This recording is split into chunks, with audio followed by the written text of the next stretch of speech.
Hi, I'm Mitchell, and this is, I just literally just messed up. Hi, I'm Mitchell, Hi, I'm Allie. and this is Hi Marx.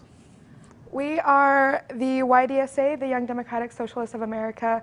We are part of the larger national organization, DSA, or the Democratic Socialist of America, and we advocate for a more free, fair, and just society. We were inspired to create our group here at MCC in light of the last election and Bernie Sanders movement. I personally joined the group because of the influence of money in politics. My first election is just riddled with corporate greed and terrible candidates. And I joined this group because I felt like the first election that I got a vote in was unfair, and I didn't see a candidate or a final candidate that I felt would be worthy of holding a place in office. As a group, we hold some values important, such as universal health care, free tuition, and increasing the quality of life for all Americans. A lot of people are freaked out by the word socialist, but socialism is simply where companies make products for human consumption rather than just to make money.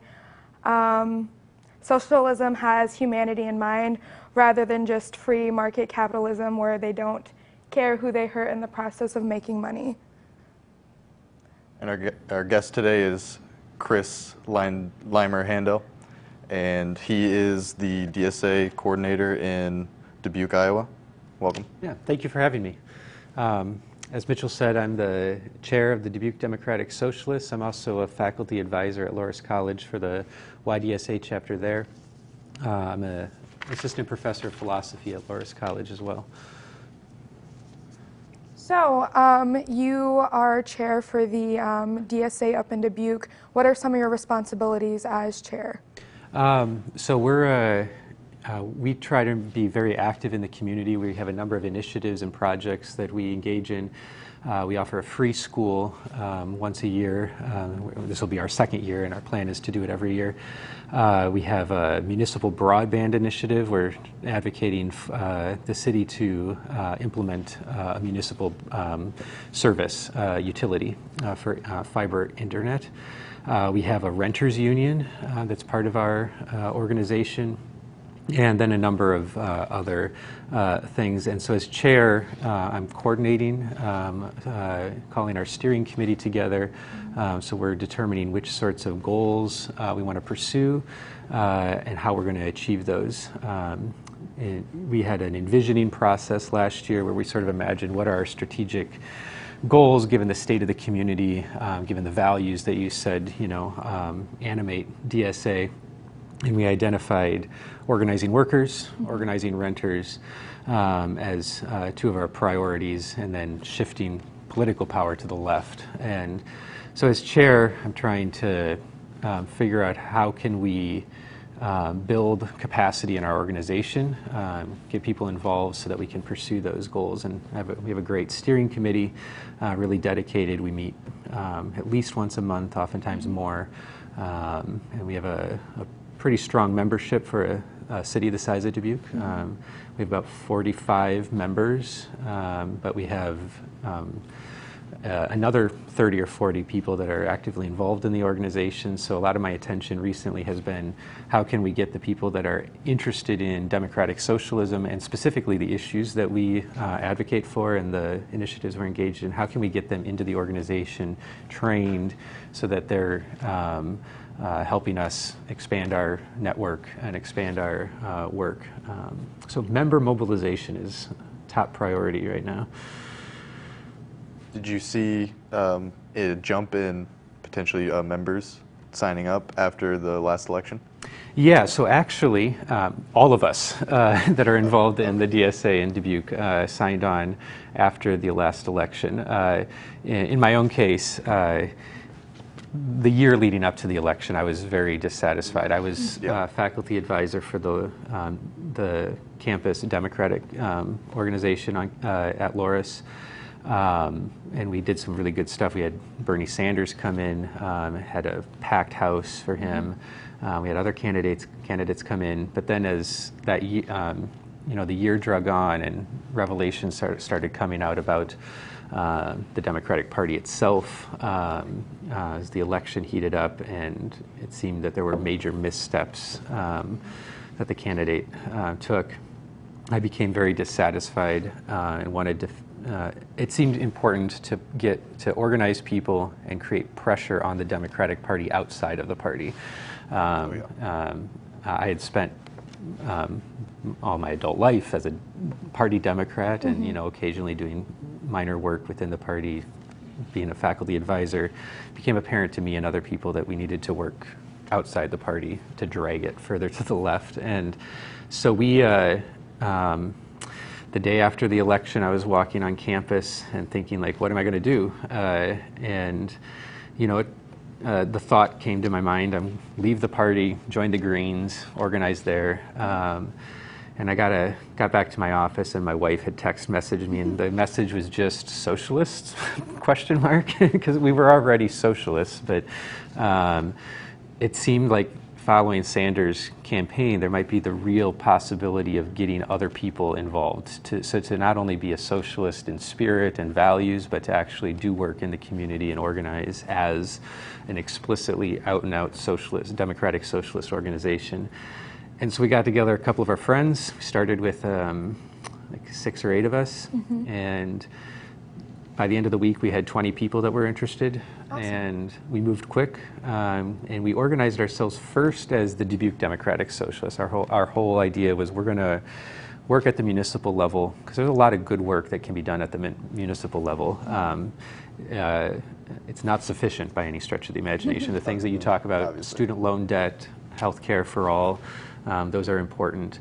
But in the last decades, the left has neglected the local politics. And so our goal, we're going to try to shift the narrative in Dubuque, organize in Dubuque in the way, because we were looking at the next 4 years, and they seemed like 4 lost years at that time. Like, what are we going to do in this period?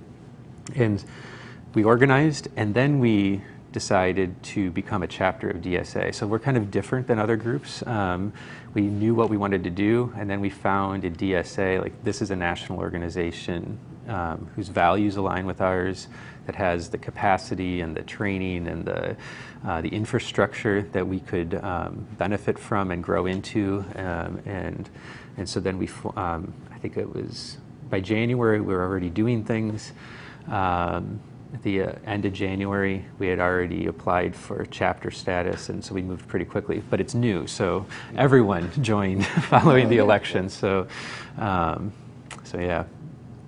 So right now, the DSA is considered an organization. Do you think, or would you like to see, like, in the future, DSA move towards becoming their own political party?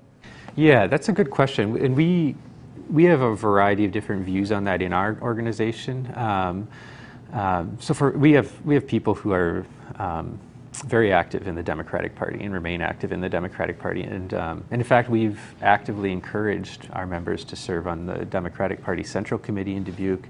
Following the recent caucus, they're serving on different committees, and some of them are very committed to attempting to reform the Democratic Party, and they think that external pressure is what is going to assist in that, and so they would be very disinclined for DSA to become a party of its own.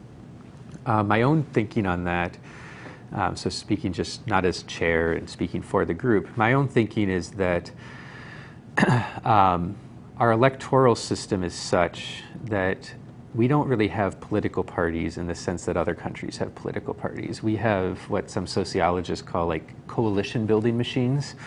And what I mean by we don't have parties in the traditional sense, although we have platforms, everyone knows that the platforms have been ineffective at directing candidates. We don't have a manifesto. We don't have the sorts of things that typically characterize political parties in other systems. We're not member funded. To be a member of the Democratic Party, you check a box and send it into the government. So I myself view what we call political parties in our system as there's a sociologist named William Domhoff who describes our political parties as sort of government-mandated paths to power. And I do support third-party efforts, like the People's Party movement, Green Party movement, and I think that we need to remain somewhat instrumental, have an instrumentalist view of political parties, work within them to the extent that we can, tinker with them to the extent that we can. But I think we need to organize outside of party structures. I think that what I like about DSA is that it has, up to this point, conceived of itself as is engaged in what we call movement politics. Mm-hmm. And the party political involvement is subsumed within, underneath the movement. And in like the case of Dubuque, that involves because of our strategic goals and our movement-oriented goals, we do encourage people to join the Democratic Party Central Committee to see if that can work. Mm-hmm. I worry that if DSA became a political party, it would enjoy the death of a lot of other third-party movements, which is, and I think that it can continue to do really good work by remaining a non-partisan organization, an activist organization. Definitely.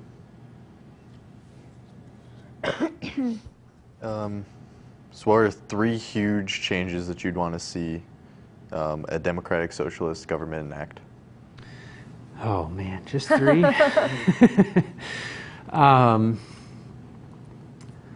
We need electoral reform. Our electoral process is broken, to say the least. Yeah. We need corporate reform. Corporations are artifacts of the law, and so when some people ask what would be the value of having a democratic socialist government, if there was truly a public mandate and you had an administration that was at the level of values committed to the values that democratic socialists support and what our movement is oriented to, there are important kind of transformational reforms that could be instituted. Some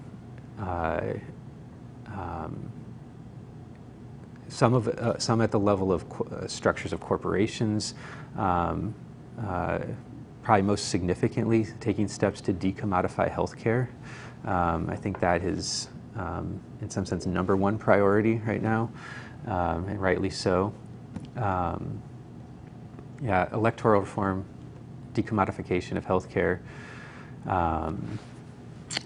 and then we need a very different view of our foreign policy. Democrats and Republicans alike have an imperialist foreign policy, mm-hmm. And that needs to change. Yeah, that is where the Democratic Party and Republican Party differ very little at all. Right. So some of the basic ideals that we said that we stood for were free healthcare, more affordable or more leaning towards free college tuition. A lot of people are skittish when they hear that kind of stuff. Why do you think that is? We are, as a society, we've become very, we've grown into this idea that the market can discipline government, that it can ensure efficient production of social goods like healthcare, and there's some truth to that, right? You know, free market economies, relatively free market economies, have produced massive innovations in terms of healthcare technology and things like that. And I think that part of it is that we have a confidence in the ability of the market to create innovations and distribute goods. I think that's faulty. And then we just suffer from the fear coming out of the 20th century of what socialism stands for. I don't think people really understand what socialism means, and they attach a very specific kind of socialism in their imagination to what socialism is. So, as you mentioned at the top, socialism is fundamentally the idea that production should be for human need, not for profit. I think what we fail to recognize in our society is that in a capitalist system, the only reason anything is brought to market, and the only reason anything is produced is for the sake of making profit. And so the success of capitalism and its hold on our imagination, I think, stems from we've become convinced that that is the best, if not the only way that we can have innovation, effective distribution, and things like that. At a more state level, what benefits would the DSA, like a DSA government, have for state issues? Yeah, so in Iowa, we experienced a number of setbacks last year in terms of workers' rights, union rights, and union organizing. What we're looking for in a gubernatorial candidate that we can support is someone who will strengthen, especially the public sector unions, which they have some control over, restore collective bargaining rights, full collective bargaining rights for like teachers, things like that. There's also important work that can be done in terms of Medicaid reform and health care at the state level, although I don't think that's ultimately sufficient. I think we are looking for a gubernatorial candidate that's committed to universal health care for Iowans. So those are, I think, two of our top priorities. For Iowa, what do you think the biggest need is? Like, what would you most like to see reformed? There's, yeah.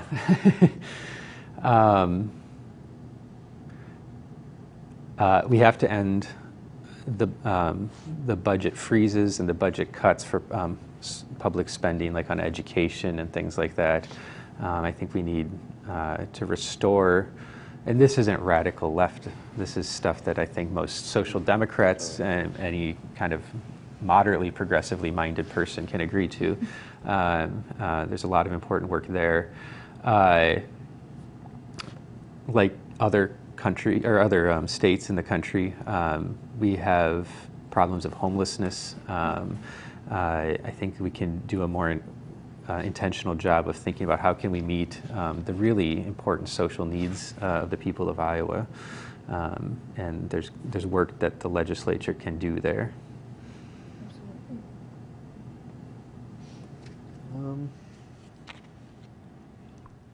Let's go to more of a city level.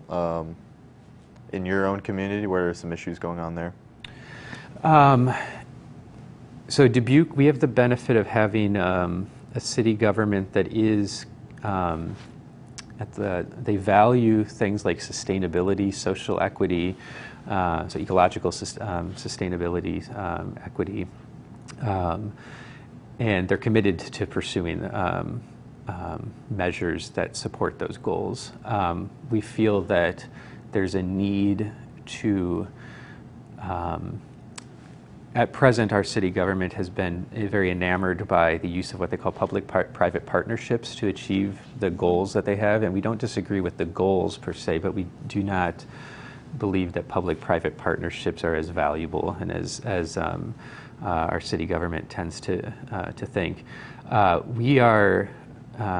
Many people in Dubuque have very limited options in terms of like internet access, and internet rates are very expensive. Our group is currently involved in a campaign that will eventually take to City Council to demand that they adopt a municipal broadband initiative to provide internet service as a utility. It's very important for our school children who are increasingly relying on their teachers are relying or would like them to be able to do work online outside of school. It's necessary for finding a job, all sorts of things. The internet has become truly a utility, as our mayor has it. He said it is effectively a utility. We need it. But I would say the fundamental issue in Dubuque is housing. Our housing costs are unconscionable. It's cheaper to get a mortgage for a house than it is to rent. And speaking personally, like my family, we decided we had to stop renting and purchase a house or get a mortgage because we would save $200 a month. Wow. So we have the problem of just cost, and then we have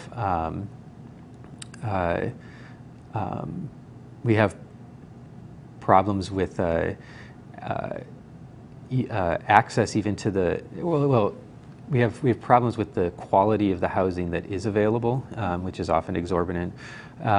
Some of the, as part of the renters union that I mentioned, we visited a woman who was paying $1,100 a month for a house, and it was in disrepair, and it was no one should be paying that much money for what she was living in.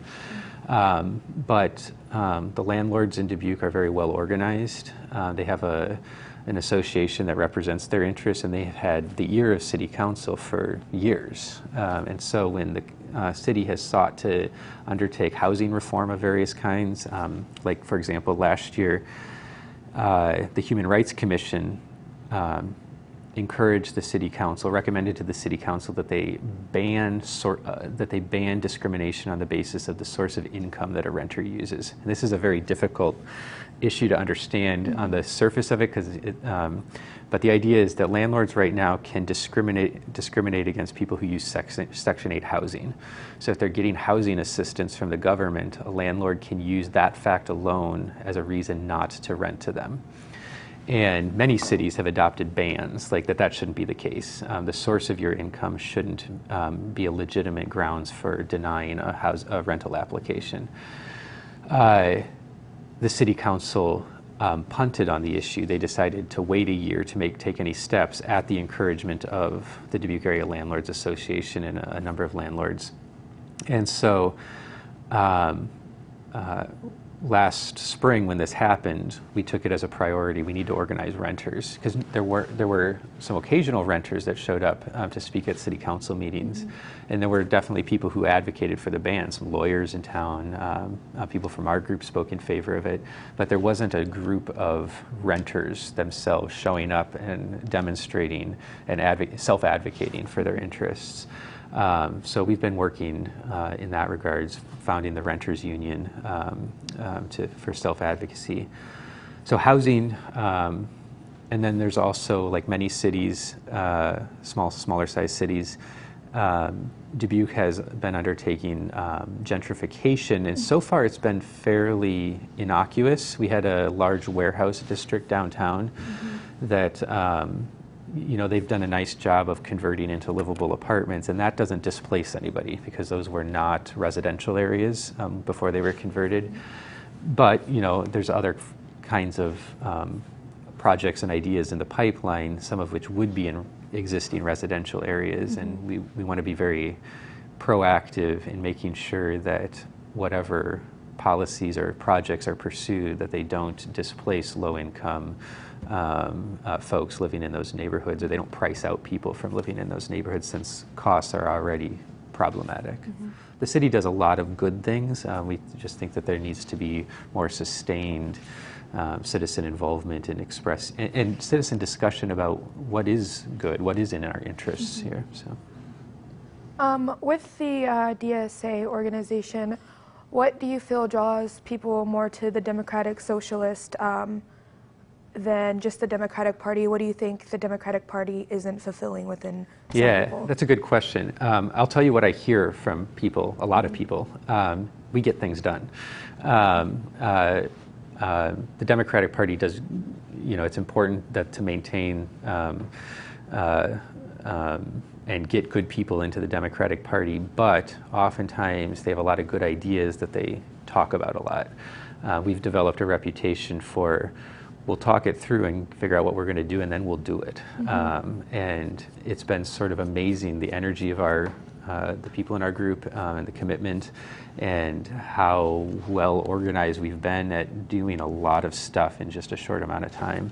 And so that's what I hear from people, like when we're at demonstrations, and I overhear people talking about our group, and we show up, so when there's rallies or demonstrations, we're there. But we're not just holding signs. We're actively organizing renters into a union. We're sponsoring workers' rights workshops. We just had one last week.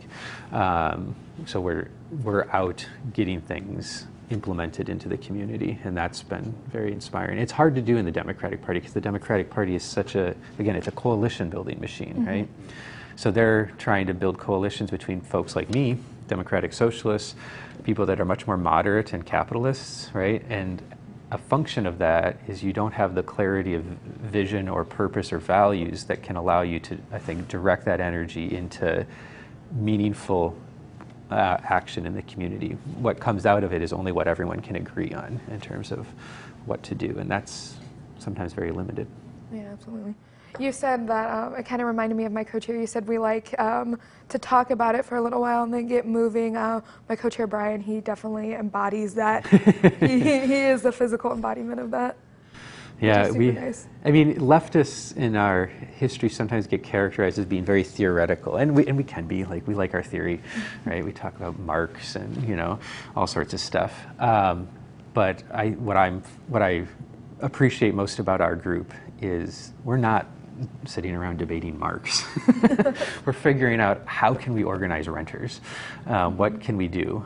What does that mean this week in terms of what we can do this week? And so we place a heavy emphasis on practice.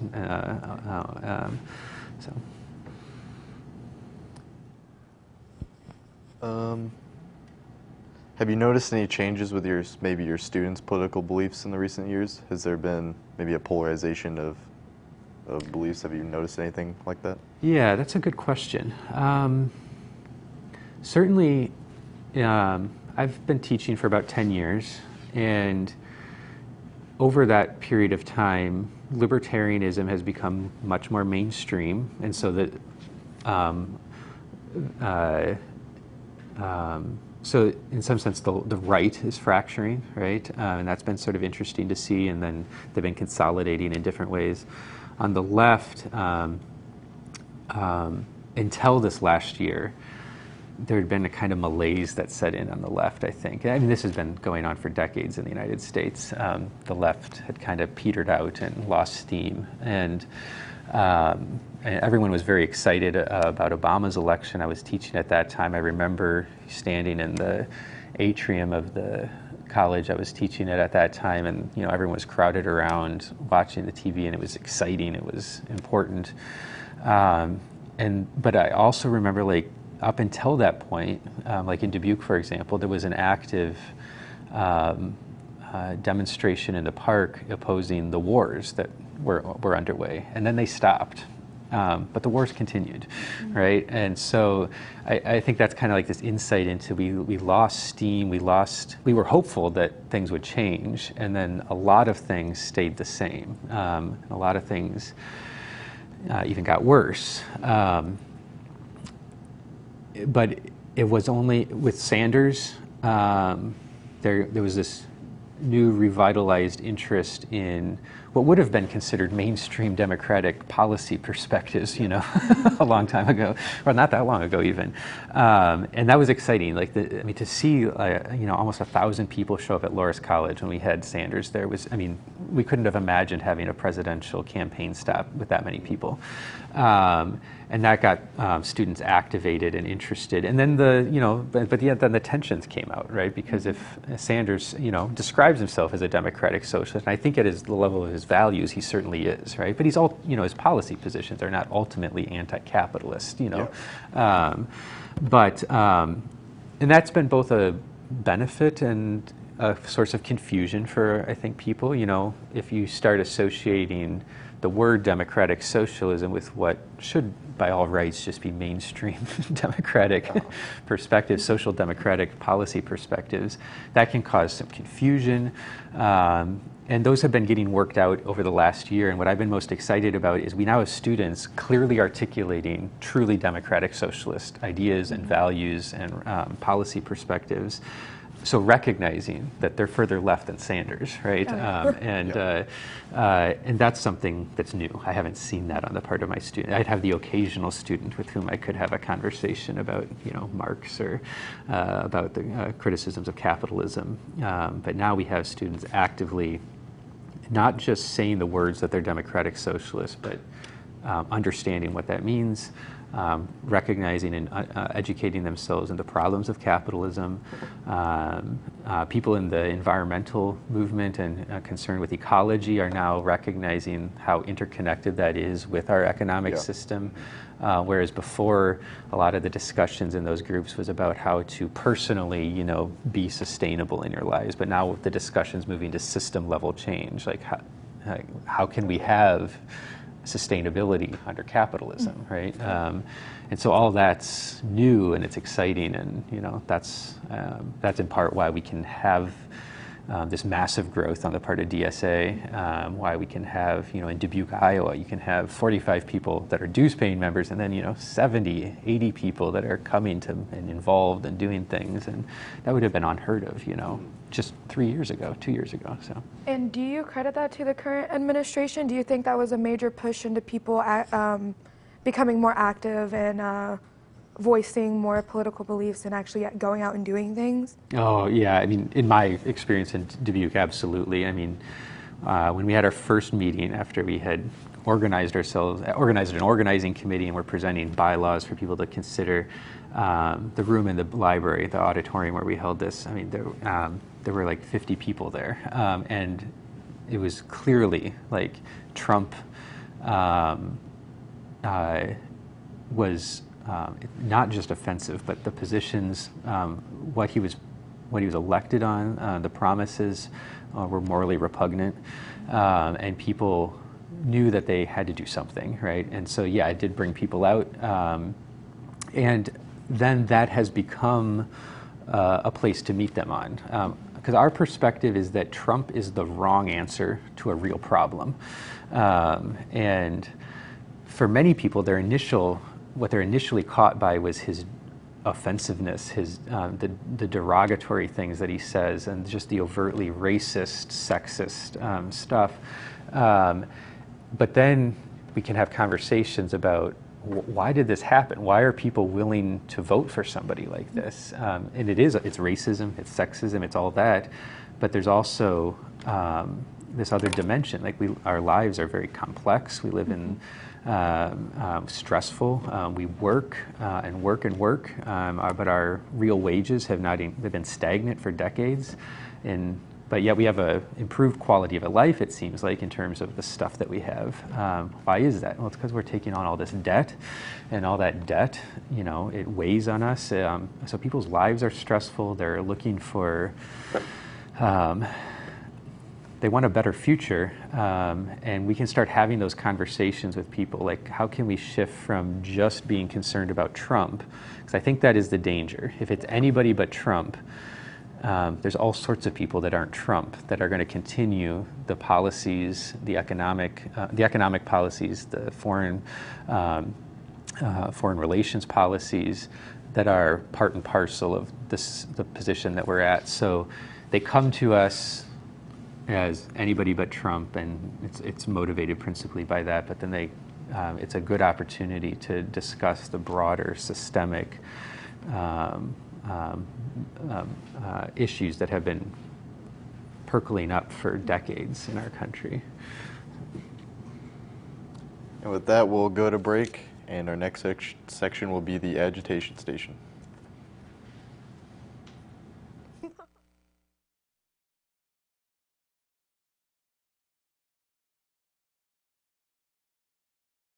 Welcome back to High Marks. Now to begin with agitation station, we'll be discussing the recent shootings happened in Florida. To start off, what are your personal beliefs of the shooting, and how can we maybe prevent another one from happening? Yeah, my wife's a high school teacher. My kids are in school, elementary school, preschool. Very concerned about the epidemic that we clearly have of violence in our schools and gun violence on the part of young people. It's a complex issue. It's on the one hand, we have, I think it's important that we recognize that suicides are by far the leading form of gun death. And so I always want to make sure that when we talk about gun violence in the United States, that we understand that it's not just the school shootings. It's in major part it's suicides and homicides and things like that. Personally, I'm in favor of pretty radical gun control.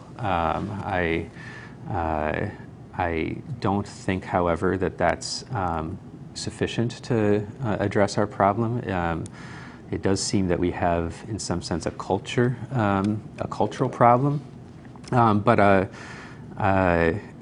And the work to undo and correct and heal that culture is it's very difficult to figure out where to begin. I think that the obvious place to begin is to change the material culture that we face. The proliferation of guns. When there are more guns, there are more gun deaths. It's not enough to control access to guns, but we need to start there.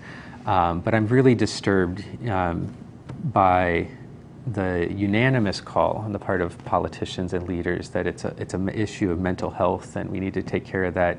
Surely that is an important issue, but those same folks, are unwilling to fund universal health care. They're unwilling to fund universal mental health care. So where to begin? We need to use this moment to support the movement for universal health care, which includes mental health care.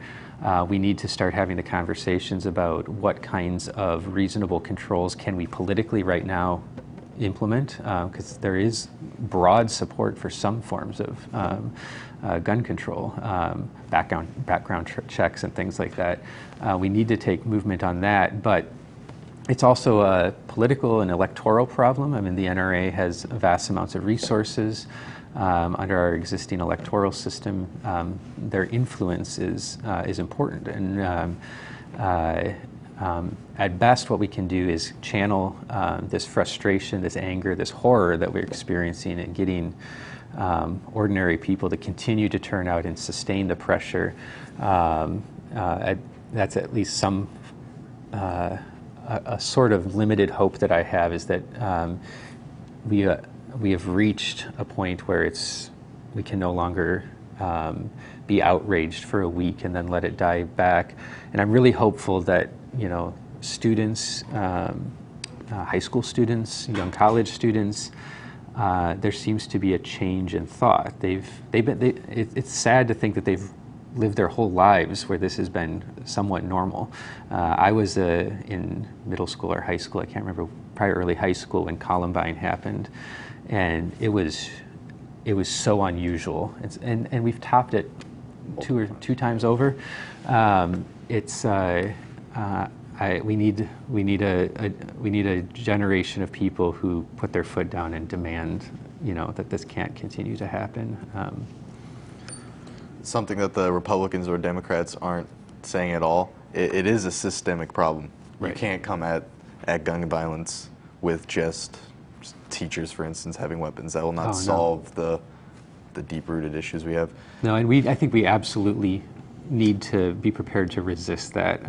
Like my wife, for example, is a teacher, as I said, at a public high school. If anything of that sort, any move of that sort was made, she could not work. I mean, we're pacifists, so we would refuse to participate in, and she could not work in that sort of situation. Our children could not go to such schools of that sort. And we've been trying to figure out what would be some prefigurative ways to prepare ourselves for such active resistance. And one of the things we've been talking about in Dubuque is, should we insist that our children not participate in the active shooting drills? There's very little evidence that they work. I know they're rooted in good intentions. They're intended to be stopgap measures, but perhaps we can lay the groundwork for active resistance by encouraging our families to remove themselves from that, those sorts of accepting how the culture is changing and how the way that we're dealing with these issues has been pursued so far. And some common rhetoric right now is to maybe make gun-free zones, particularly colleges, not gun-free zones. Do you feel comfortable having your students have weapons? No. We suffer under I think people in our country suffer under the misconception that since a gun is easy to use, it's easy to use well, and it's not. Yeah. I actually come from a family of law enforcement. They have to regularly train for how they, when my father was a police officer and whatnot, regular training. The effective use of a gun is actually very difficult. Oh, yeah. And police officers miss their mark, more often than not, right? It's well in excess, I've heard of 60% of the time or 70% of the time or something like that. So no, we don't need a proliferation of guns. We don't need students walking around with guns. And again, if you think about the suicide issue, the evidence suggests that when people are suicidal, they oftentimes don't attempt a second time. The psychological research suggests that when people attempt suicide and are unsuccessful, they don't try again. If you attempt suicide with a gun, it's often final. You don't have that chance. So to have such ready access, an increase in the proliferation of guns, given how dangerous they are, how easily discharged they are, no, we have to be prepared, I think, to resist that, to actively agitate, stop work, stop sending your kids to school. I mean, I don't mean like homeschool them. I mean like, demand that you want to send them, but not send them. Like I think we have to be prepared to actively resist such measures. It's just dangerous. And the recent strikes done by the teachers, how do you feel? What's your response to their? Yeah, it was amazing. I mean, when I saw the photos of the crowd of people, it's so inspiring, considering they did not have the right to do it. They did it anyways. I have to just confess, I'm not terribly up to date on today's news. I'd heard that the strike ended this morning with some negotiated compromise. In some sense, I'm glad that it was. I wish that they got what they demanded, but I'm glad that it was a very memorable, fairly well documented and reported instance of solidarity organizing. Our unions have declined in this country for decades. There's systematic attempts to dismantle them and dismantle their power, and to have that as an inspiring example of, regardless of whether you have the legal right to strike, you still can, and it can work. So. Yeah, it is very inspiring. Are you convinced that we have not necessarily a shot, but we are going to win the presidency potentially in 2020? And how do you think the midterms will maybe fare out here?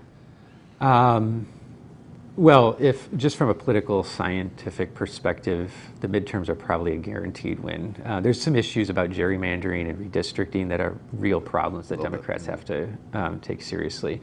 My first question would be, who's the we? I don't necessarily think a win for a Democrat is a win for the people. There are bad Democrats, and I think we do need to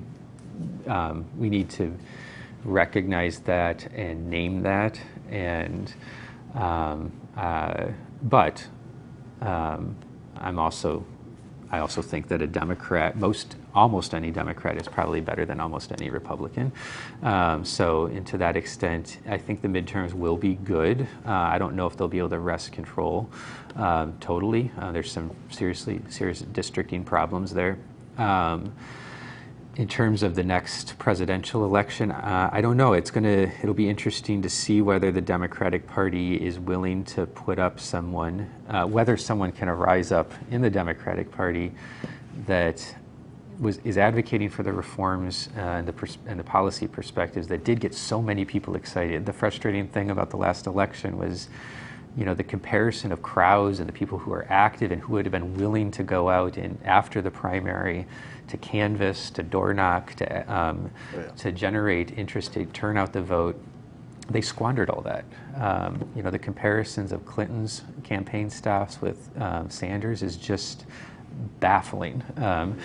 How they could squander that opportunity, that excitement on the part of the electorate.